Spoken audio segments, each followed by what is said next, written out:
কি বলছেন সংক্ষিপ্ত সময়ে? আমাদের আজকের অনুষ্ঠানের সময় আমাদের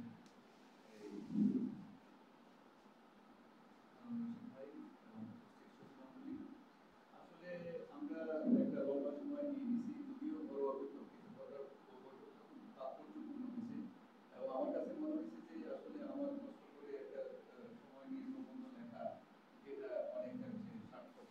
আমি ধন্যবাদ জানাই যে যারা আমাকে এই ঠাকুর ভাই সহ যারা আমাকে একটা লেখা তৈরি করার দায়িত্ব দিয়েছেন বা বলেছেন লেখার জন্য।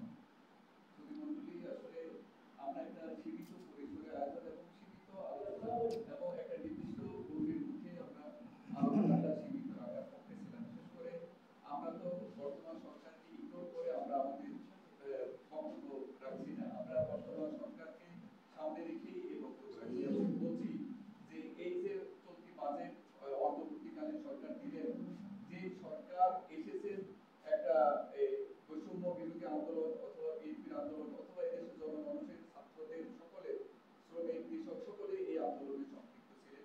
সকলের আন্দোলনের প্রেক্ষাপটে একটি স্বৈরাচারের বিদায় হয়েছে এবং আরেকটি সরকার এসেছে।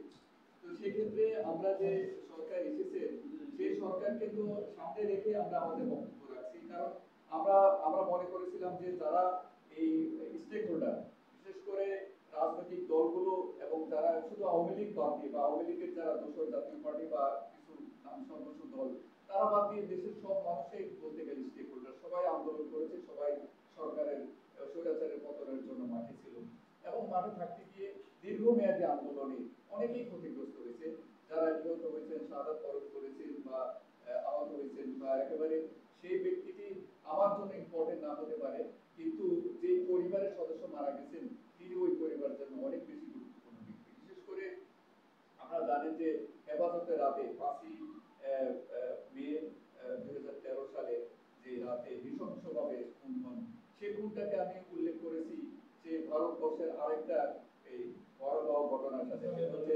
1919 সালে জালিয়ানওয়ালাবাগ। সারা ভারতবর্ষে সেটাকে খুব নানান ন্যাক্কারজনকভাবে দেখা হয় এবং সেই ঘটনার প্রেক্ষাপটে রবীন্দ্রনাথ ঠাকুর তার স্থান উপাধি পরিত্যাগ করেছিলেন এবং সেই কারণে তিনি ইউরোপ আমেরিকাতে খুব বেশি সমাদৃত হন নাই, খুব বেশি ক্ষতিগ্রস্ত হয়েছেন। পরবর্তীকালে এটা সুনীলের লেখা বই রানু ও ভানু, ওই বইতে কিভাবে ক্ষতিগ্রস্ত হয়েছে, কিভাবে অসমাদৃত হয়েছে তার বিবরণ আছে স্যার উপাধি পদত্যাগ, স্যার উপাধি ত্যাগ করার কারণে। মজার ব্যাপার হচ্ছে তারপরও তিনি তার দেশপ্রেমের পক্ষে কথা বলেছেন, যদিও নানান কারণে তাকে অনেক সময় ব্রিটিশদের পক্ষে লোক বলা হয়, তারপরও যতটুকু সম্ভব। আরেকটা ব্যাপার হলো যে জুলাই অভ্যুত্থানের যে যারা নায়ক, যারা শাহাদাত বরণ করেছেন এবং যারা আহত হয়েছে, আমাদের কেবলই মনে হয় যে এই সরকারটি হচ্ছে কখনোই আমাদের প্রফেসর ইউনূস বা আজকে যারা সরকারে আছেন তাদের এই লেভেলের সরকারে আসার কথা নয়। যারা সাধারণত রাজনীতি করেন, নির্বাচন করেন, নির্বাচিত প্রতিনিধিদের সরকারে আসবেন, তাদের একটা রাজনৈতিক পরিপক্কতা থাকে। আমাদের একজন আলোচক বলেছিলেন যে অন্যান্য ক্ষেত্রে অভিজ্ঞতা না থাকলেও চলে, কিন্তু রাজনৈতিক ক্ষেত্রে অভিজ্ঞতা না থাকলে রাষ্ট্র চালানো যে কঠিন, এটা আসলে আমরা সবাই অনুমান করতেছি। যাই হোক, আমি যেটা বলতে চাই সেটা হলো বারবারই আমাদের নানান সুবাদে সুশীল সমাজের লোকরা কর্তৃত্ব করার সুযোগ পাচ্ছেন, আমরা তাদের কর্তৃত্ব করার সুযোগ দিচ্ছি। মনে করতেছি রাজনীতিকরা তো সন্দেহের ঊর্ধ্বে নন, তারা তো নানান দলীয় আদর্শে মানে লালিত এবং দলকে নির্বাচিত করে আনার জন্য কখনো তারা কারসাজির আশ্রয় নেবেন, সেক্ষেত্রে নিরপেক্ষ লোকরা ভালো কাজ করবেন। কিন্তু সেই নিরপেক্ষতাটা আমরা খুব বেশি অনেক সময় দেখি না, বিশেষ করে এইবারে তো দেখি না। আমাদের জাতীয় জীবনে 4টি ভয়ানক ঘটনা, মানে যেটি আলোচিত ঘটনা, একটা হলো 71 স্বাধীনতা, তারপর হচ্ছে 1975 সালের সিপাহী বিপ্লব, তারপরে হচ্ছে 1990 সালের স্বৈরাচারী এরশাদের পতন এবং 2024 সালে মানে ফ্যাসিস্ট হাসিনার পতন। এই 4টা ঘটনা একটি জাতিকে কিন্তু অনেক দূর নিয়ে গেছে। আমরা যে কখনো অন্যায়ের সাথে আপোষ করি না, তার এই 4টি ঘটনাই হচ্ছে তার বড় প্রমাণ। মজার ব্যাপার হচ্ছে 2টি ঘটনার প্রেক্ষাপট কিন্তু চমৎকার। সেটা হলো 1975 সালে যে পাল্টা অভ্যুত্থান হয়, সেই পাল্টা অভ্যুত্থানের মধ্য দিয়ে জিয়াউর রহমান ক্ষমতা আসেন এবং উনি একটা উপদেষ্টা পরিষদ গঠন করেন এবং আপনারা কখনো বলতে পারবেন না জিয়াউর রহমানের উপদেষ্টাদের তাও একেবারে আলী হাসানের মতো যারা খুব পরিপক্ক অভিজ্ঞ লোক, তাদেরকে কোনো ছাত্রকে উনি দায়িত্ব দেন না, উপদেষ্টা হিসেবে নিয়োগ পান এবং এবং দক্ষতার সাথে তারা কার্যক্রম পরিচালনা করেন এবং উনি এরপরে খুব দ্রুত একটি গণভোট দেন, এরপরে প্রেসিডেন্ট নির্বাচন করেন এবং পুরো পরিপূর্ণ সরকারের দিকে চলে আসেন। এরপর পরে উনি এই জাতীয় নির্বাচনের দিকে চলে এসেছেন। কেউ দাবি করে নাই, দাবি করার প্রয়োজনও মনে করে নাই। জিয়াউর রহমান নিজেই বলছেন যে এগুলো একটা জাতির এই নিজের পায়ে দাঁড়ানোর একটা বড় হচ্ছে গণতন্ত্র এবং মানুষের অধিকার, ভোটাধিকার। আমি গতকালকে একটা আলোচনা করতে গিয়ে বললাম যে এই তিনটা শ্রেণীর কথা বললাম। সাধারণ মানুষ ছিল, আমরা বললাম আমাদের কৃষক পরিবারের সন্তান, কৃষক পরিবারে জন্মগ্রহণ করে ব্যবসায়িক কারণে বা পড়াশোনার প্রয়োজনে বা উচ্চ জ্ঞান হাসিলের প্রয়োজনে আমরা বাড়ি থেকে বের হয়ে গেছি। কেউ আমরা ব্যবসা করতেছি, কেউ আমরা চাকরি করতেছি, আমাদের একটা মধ্য শ্রেণী তৈরি হয়ে গেছে। আর একটা শ্রেণী হয়ে গেছে উচ্চ শ্রেণী। সকল শ্রেণীর মানুষরাই একটা জায়গায় এক হয়ে যায় তখন, যখন তারা ভোটাধিকার প্রয়োগ করতে আসে। তো আমরা কোনো মানুষকে খাটো করে দেখার প্রক্রিয়াটাকে জিয়াউর রহমান পছন্দ করেন নাই। ফলে যেটা হয়েছে সেটা হলো তিনি প্রত্যেকের ভোটাধিকার নিশ্চিত করার জন্য তিনি মানে চেষ্টা করেছেন এবং সফল হয়েছেন। আমরা দেখেন 1990 সালে স্বৈরাচারী এরশাদের পতনের পরে দায়িত্ব গ্রহণ করলেন আমাদের তখনকার বিচারপতি চিফ জাস্টিস শাহাবুদ্দিন সাহেব। 3 মাসের মধ্যে তিনি নির্বাচন দিয়ে দিলেন এবং দ্রুত নির্বাচনের মাধ্যমে খালেদা জিয়া ক্ষমতা আসলেন। আমরা কেউ বলতে পারবেন না যে এরশাদ পতনের কারণে যে আকাঙ্ক্ষা ছিল সে আকাঙ্ক্ষা বাস্তবায়ন হয় নাই, এই কথা তখন কেউ বলে নাই। আর এখন কেন বলছে? এর কারণ হচ্ছে আমাদের কাছে মনে হয়েছে যে যে উনি যদি আমাদের প্রফেসর ইউনূস যদি দক্ষতা দেখাতে পারতেন, সেটা হলো গুড ম্যানেজার, অ্যাপ্রোপ্রিয়েট লোক বাছাই করে অ্যাপ্রোপ্রিয়েট জায়গায় বসিয়ে অ্যাপ্রোপ্রিয়েট রেজাল্ট আদায় করে নিতে পারতেন, তাহলে তার সুনাম সুখ্যাতি আরো ছড়িয়ে যেত, তিনি আরো দীর্ঘদিন ক্ষমতা থাকতেন। সেটা নিয়ে কেউ প্রশ্ন তুলতো না, যারা প্রশ্ন তুলতো তারা প্রশ্নের সম্মুখীন হতো। কিন্তু সেটা এখন হচ্ছে না। এর কারণ হচ্ছে যারা দায়িত্ব পেয়েছেন তার একজন হোক বা আকণ্ঠ নিবঞ্চিত হয়ে গেছে দুর্নীতিতে। এবং সবাই বলছেন যে এই উপদেষ্টাদের কথা বলছেন যে নাবালক উপদেষ্টা, এই কথা প্রফেসর ইউনূসের গায়ে বিদ্ধ হয়। এটা কেন তার গায়ে বিদ্ধ হবে? আর আজকে আপনারা বলছেন যে যারা আন্দোলনে নিহত আহত হয়েছেন তাদের জন্য আলাদা বাজেট রাখা হয় না কেন? প্রফেসর ইউনূস যদি এই ক্ষমতা না আসতেন তাহলে তার 600 কোটি টাকা গ্রামীণ ব্যাংকে, এটা তো তিনি মাফ করাইতে পারতেন না। উনি তো এই টাকাটা তো জাতির উদ্দেশ্যে উৎসর্গ করতে পারতেন। বিশেষ করে যারা আহত নিহত হয়েছেন, যে হ্যাঁ যারা আহত নিহত হয়েছেন এই টাকাটা তাদের জন্য বরাদ্দ থাকবে।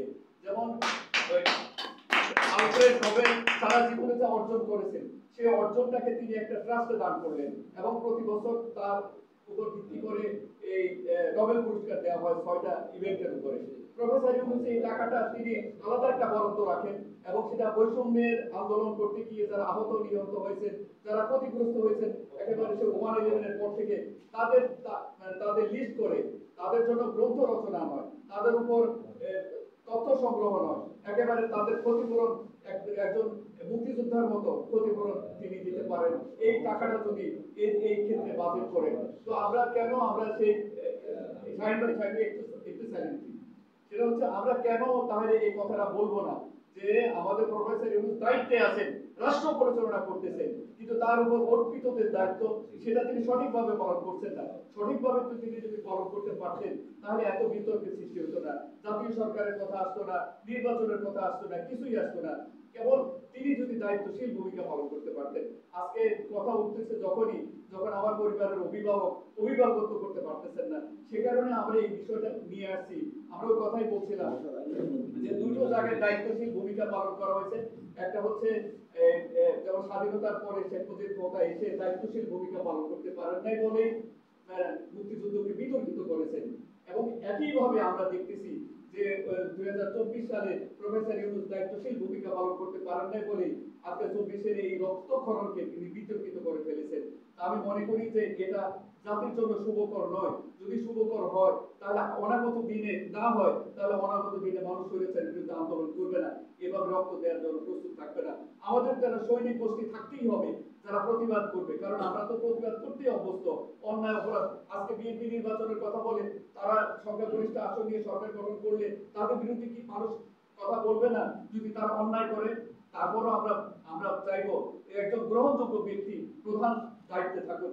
যেমন আমাদের নোবেল প্রফেসর ইউনূস শীর্ষে অবস্থান করতেছেন, সেরকম আরেকটা লোককে আপনারা কোথায় পাবেন?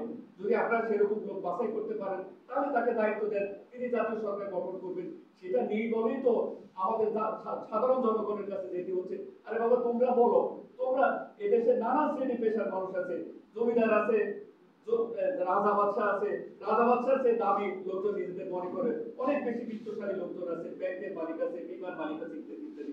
এই সমস্ত লোকজনের কাছে তো আপনি যেতে পারবেন না, একভাবেই যেতে পারবেন। কৃষক চাষি, আমরা তো সবসময় বলি যে আমাদের কৃষক চাষি এবং শ্রমিক তারাও তো আন্দোলন করেছে, তাহলে তার কি মতামতের গুরুত্ব নেই? সরকার গঠনে তার মতামতের গুরুত্ব আছে। কিভাবে পাবেন তার মতামত? যখন আপনি তাকে ভোটের অধিকার দিবেন। আমরা তো দীর্ঘদিন ধরে ভোটের অধিকার পাই নাই। ভোটের অধিকারকে কারা নষ্ট করেছে? যারা মনে করে যে তাদের মতাদর্শটাই বাস্তবায়ন করবে, অন্যদের কথা বলার সুযোগ নেই, এটাই তো খারাপ।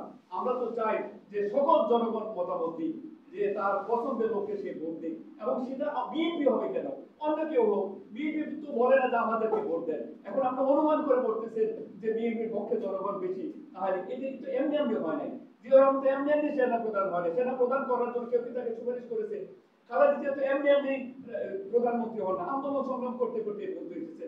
তারেক রহমানের উপর দিয়ে যে ঝড় গেছে, এরকম ঝড় কজন মানুষের উপর দিয়ে গেছে, অত্যাচার সহ্য করতে করতে মৃত্যুর মুখোমুখি দাঁড়িয়ে তিনি সত্যের পক্ষে কথা বলেছেন। খালেদা জিয়ার মতো এত স্যাক্রিফাইস করেছেন, এত দেশ প্রেমের আরেকজন মানুষের উদাহরণ আনেন না, আমরা দেখি না। ওনারা পরীক্ষায় পাশ করেছেন বলেই আমরা তাদের মতামতের দিকে তাকিয়ে থাকি এবং মনে করি যে পরীক্ষা উত্তীর্ণ তাদের দেশপ্রেম। সে কারণে তাদের দায়িত্ব দিলে যদি মনে হয় দেশ তারা ভালো চালাবে চালাবে, তাহলে আবার আমরা আন্দোলন করবো, অসুবিধা কি? তারপরও আমরা চাই সকল মানুষের মতামত প্রতিষ্ঠিত হোক। আর ইউনূস সাহেবের কাছে বা বর্তমান সরকারের কাছে আমার দাবি, আমরা যতদিন আপনার পারে থাকেন সেটা নিয়ে সমস্যা নেই, বাট যারা আমরা রক্তক্ষরণ হয়েছে, আন্দোলন সংগ্রাম করেছি, আমরা নিরীক্ষণ, মানে কি বলবো, আমাদের সংসার ভেঙে গেছে, অনেকের জেল জুলুমের কোনো কুল কিনারা ছিল না, অত্যাচারে জর্জরিত হয়ে মানুষ নিঃশেষ হয়ে গেছে। সেই সমস্ত মানুষের জন্য আপনার প্রথমে করণীয় করার দরকার ছিল। যদি করতেন তার ইতিহাসে আপনার বা আপনাদের নাম সোনার হরফে লেখা হয়ে থাকতো।